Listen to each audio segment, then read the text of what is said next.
नमस्ते बच्चों। आज हम नया चैप्टर चालू करेंगे और ये है सामाजिक विकास। बच्चों में सामाजिक विकास किस तरह से होता है, अब हम उसके बारे में विस्तार से चर्चा करेंगे। बच्चों, कोई भी बालक जब पैदा होता है उस समय वो बिल्कुल असहाय होता है। वो अपनी हर छोटी से छोटी ज़रूरत के लिए किसी दूसरे के ऊपर निर्भर करता है। यानी कि इस समय में बच्चा न तो सामाजिक है, न वो असामाजिक प्राणी है और न ही हम उसको समाज विरोधी कह सकते हैं। अभी वो किसी भी अवस्था में नहीं है। जैसे जैसे बच्चा बड़ा होता है धीरे धीरे वो सामाजिक होता जाता है। सबसे पहले अपने परिवार के सदस्यों के साथ, फिर अपने सिबलिंग्स, अपने भाई बहनों के साथ में, अपने रिश्तेदारों के साथ में, पास पड़ोसी, फिर स्कूल के बच्चे, स्कूल का जो भी वातावरण है और फिर पूरा समाज। इस तरह से धीरे धीरे उसके सामाजिकरण का विस्तार होता है, या हम कह सकते हैं उसका सामाजिक विकास होता है। जब वो पैदा होता है तब उसको हम मात्र एक जैविकीय प्राणी, बायोलॉजिकल क्रीचर कह सकते हैं, जो समाज के रूप, समाज की दृष्टि से अगर देखें तो निरपेक्ष होता है। जैसे जैसे बड़ा होता है माता पिता परिवार के सदस्यों के संपर्क में आता है और सामाजिकता का विकास होता है। विकास की पूर्णता को प्राप्त करते करते वो स्वयं एक सामाजिक प्राणी बन जाता है और समाज द्वारा जितने भी मान्य गुण हैं, सोशली एक्सेप्टेड ट्रेट्स, उन सबको वो सीख जाता है, उनसे वो अब सुशोभित हो जाता है और सामाजिक संबंधों के जाल में इतनी अच्छी तरह से वो उलझ जाता है कि जीवन पर्यंत वो फिर उसी में लगा रहता है। और सामाजिक संबंधों की जो परिधि है यही उसको सामाजिक प्राणी बनाए रखती है। बालकों में सामाजिक गुणों का विकास एकाएक नहीं होता है, बल्कि कदम दर कदम बढ़ता है। प्रारंभिक वर्षों में ये विकास तीव्र गति से होता है, फिर इसमें एक पठार आ जाता है। पठार यानी कि प्लेटो। पहले अपवर्ड डायरेक्शन, फिर प्लेटो आ जाता है, उसके बाद में इसमें रिग्रेशन भी नज़र आता है। इस तरह से हम कह सकते हैं कि सामाजिक विकास जो है ये क्रमिक यानी कि लगातार चलने वाला विकास है और जीवन पर्यंत चलता रहता है। समाज में रहकर ही बच्चा माता पिता, साथियों और अपने आसपास शिक्षकों और समाज के अन्य लोगों से सीखता है और उसको अपने जीवन में अपनाता भी है। इस सामाजिक विकास को अलग अलग दार्शनिकों ने अलग अलग समय पर अलग अलग ढंग से परिभाषित किया है। I.L. चाइल्ड के अनुसार सामाजिक विकास वो प्रक्रिया है जिसके द्वारा व्यक्ति उसके समूह के मानकों के अनुसार, जो स्टैंडर्ड्स हैं, सोशल स्टैंडर्ड्स, उनके अनुसार वास्तविक व्यवहार का विकास उसमें होता है। उस प्रक्रिया को सामाजिक विकास कहा जा रहा है।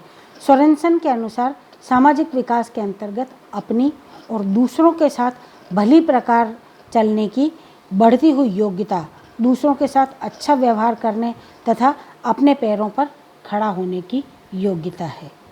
इसने इसको एक एबिलिटी कहा है।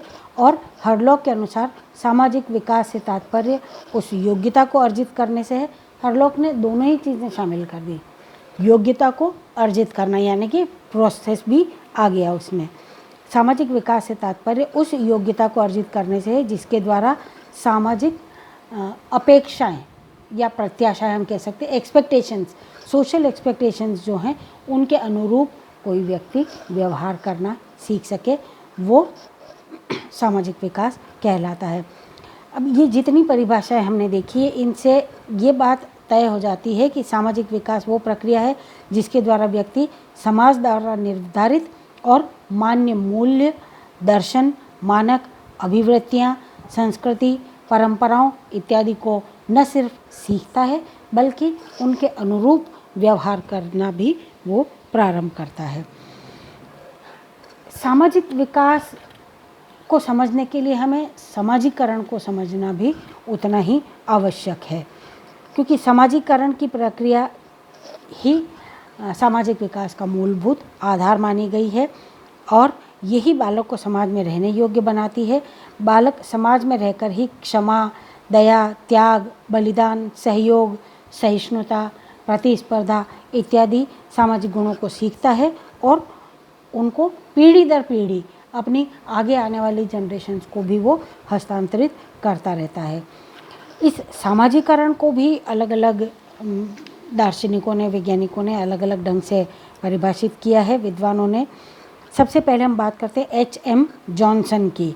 इनके अनुसार सामाजिकरण सीखने की वो प्रक्रिया है जिसमें व्यक्ति सामाजिक नियमों को सीखता है जो उसे समाज में रहने योग्य बनाते हैं और उसमें सहयोग की भावना का विकास करते हैं।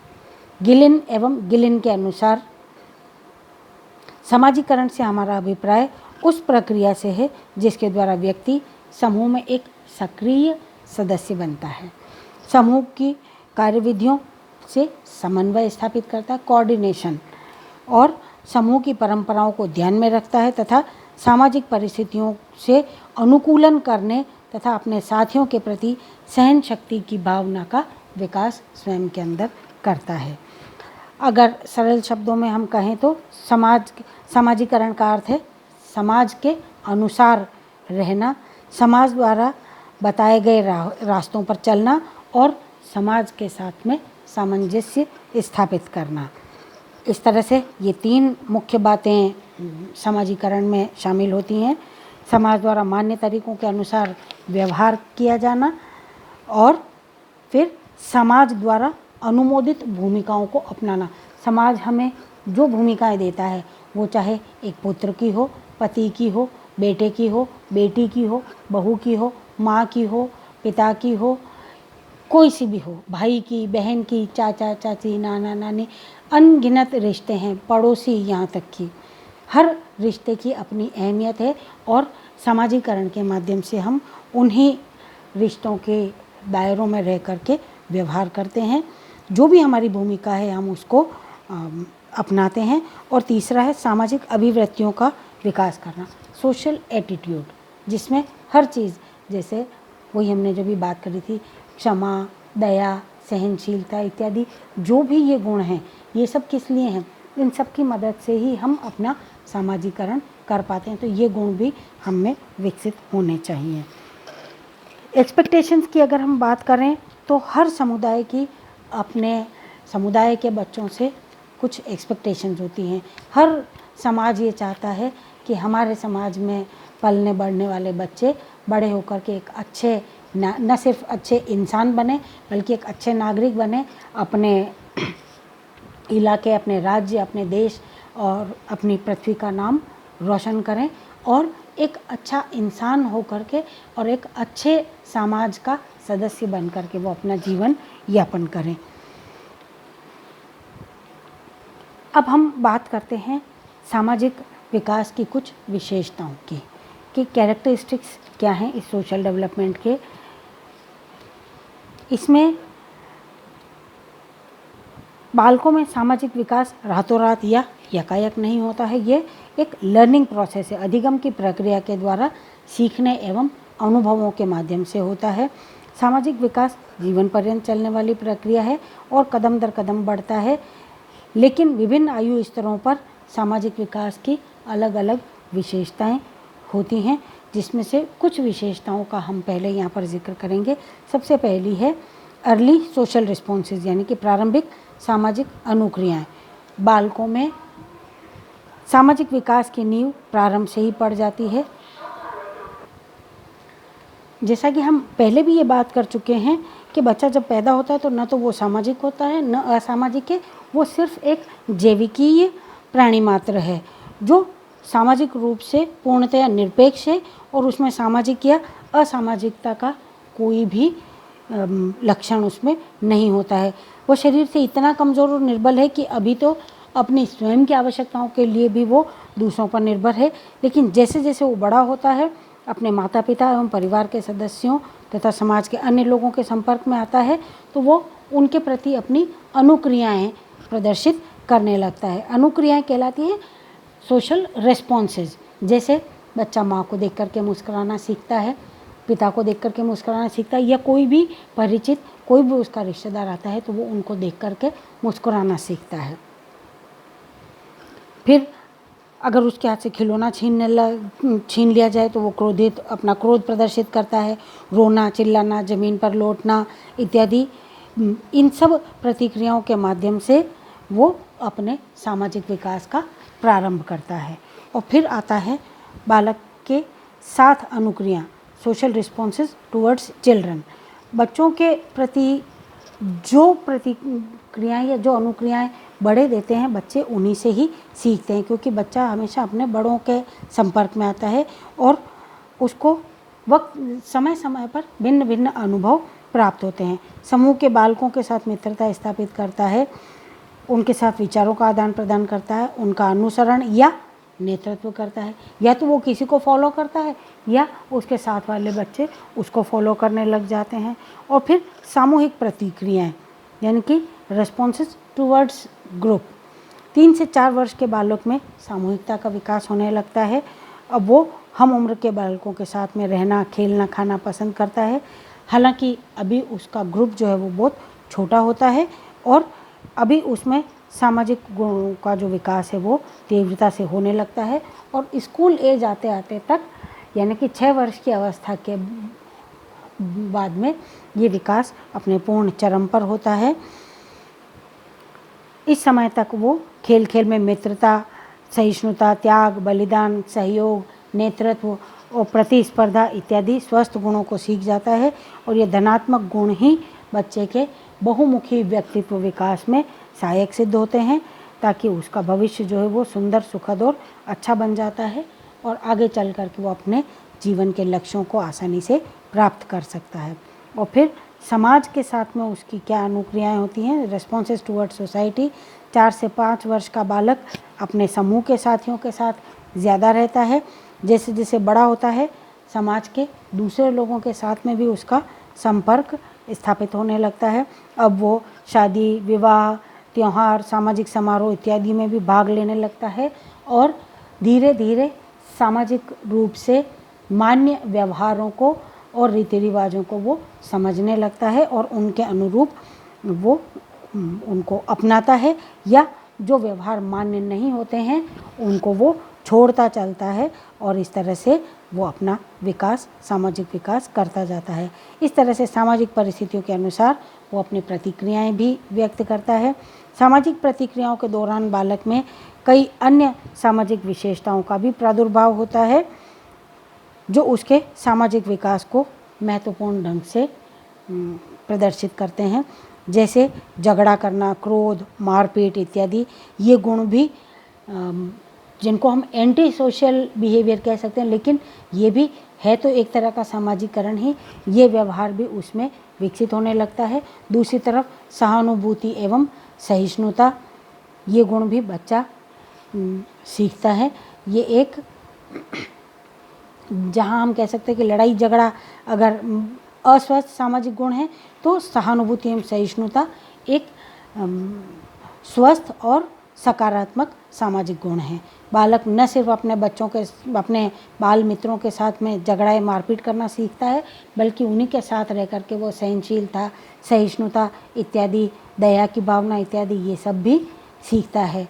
अगर वो गुस्से में आकर के अगर अपने दोस्त को एक घूंसा मार सकता है, तो उसी दोस्त के गिरने पर या चोट लगने पर वो पीड़ित भी होता है, उसकी मदद भी करता है, उसको सहारा दे करके और घर तक पहुंचाने का प्रयास भी करता है। तो ये सभी सम्मिलित गुण बच्चों में विकसित होते हैं। फिर निषेधात्मकता यानी कि निगेटिविटिज्म। सामाजिक प्रतिक्रियाओं के अंतर्गत निषेधात्मकता का बड़ा ही महत्वपूर्ण स्थान है। बालक इस निगेटिविटी को अर्थात नकारात्मक व्यवहारों का प्रदर्शन तब करता है जब उसकी इच्छा पूर्ति में बाधा होती है। निगेटिविटी बच्चों में डेवलप होने लगती है। अगर जैसे उनको खेलने से रोक दिया जाए तो वो नकारात्मक संवेगों का प्रदर्शन करता है, जैसे गुस्सा करना, झगड़ा करना, मारपीट करना, दुखी होना इत्यादि, ईर्ष्या करना, जेलेसी वगैरह हम सभी संवेगों के बारे में पढ़ चुके हैं। तो निगेटिविटी के माध्यम से वो उसमें इस तरह के गुण प्रदर्शित होने लगते हैं। बड़ों को डिसओबे करना, तर्क करना और मारपीट, गाली गलौज जैसी प्रक्रियाएं उसमें विकसित होने लगती हैं। और जो चौथा इम्पॉर्टेंट है वो है प्रतिस्पर्धा, कंपटीशन। हेल्दी कंपटीशन अगर है तो ये हमेशा अच्छा होता है, ये बच्चों को आगे बढ़ने में सहायता करता है। लेकिन प्रतिस्पर्धा अगर ईर्ष्या में बदल जाए तो फिर वो नुकसानदेह भी होती है। प्रतिस्पर्धा सामाजिक प्रतिक्रियाओं की एक बड़ी ही महत्वपूर्ण विशेषता है और ये बालक को हमेशा प्रगति की ओर अग्रसर करती है। प्रत्येक बालक की ये हार्दिक इच्छा या दिली तमन्ना होती है कि वो पढ़ाई में अथवा खेल में दूसरे बच्चों से आगे रहे। इसी कारण से वो पढ़ाई में मन लगाते हैं, खेल कूद और प्रतियोगिताओं इत्यादि में बढ़ चढ़ कर के भाग लेते हैं और अव्वल आने का प्रयास करते हैं। बच्चों के जीवन में अलग अलग तरह के सामाजिक अनुभवों का बहुत महत्व होता है। हमेशा हर बच्चे को एक सरीखा सामाजिक वातावरण नहीं मिल पाता है, उनके घर परिवार की परिस्थितियाँ इत्यादि उस पर काफ़ी चीज़ें निर्भर करती है। कुछ बच्चों को अच्छा माहौल मिलता है तो उनका सामाजिकरण भी अच्छा होता है। कुछ बच्चों को परिवार का आकार, परिवार के सदस्यों का आचरण, चरित्र, व्यवहार इत्यादि उनको महत्वपूर्ण ढंग से प्रभावित करता है। अगर घर में शांतिपूर्वक माहौल नहीं है, आपस में प्रेम पूर्वक माहौल नहीं है तो बच्चा घर में रह कर के लड़ाई झगड़ा, गाली गलौज इत्यादि और आपस में झगड़े करना, ईर्ष्या वगैरह ये सब भी सीख जाता है। नकारात्मक व्यवहार भी उसी घर में रह कर के सीखता है। तो ये अलग अलग अनुभव अलग अलग बच्चों के साथ में होते हैं। आज हम अपनी बात को यहीं पर विराम देते हैं। अपनी बात को अगली क्लास में हम कंटिन्यू करेंगे। तब तक के लिए अपने अपने घरों में रहिए, सुरक्षित रहिए, अपना ध्यान रखिएगा। धन्यवाद।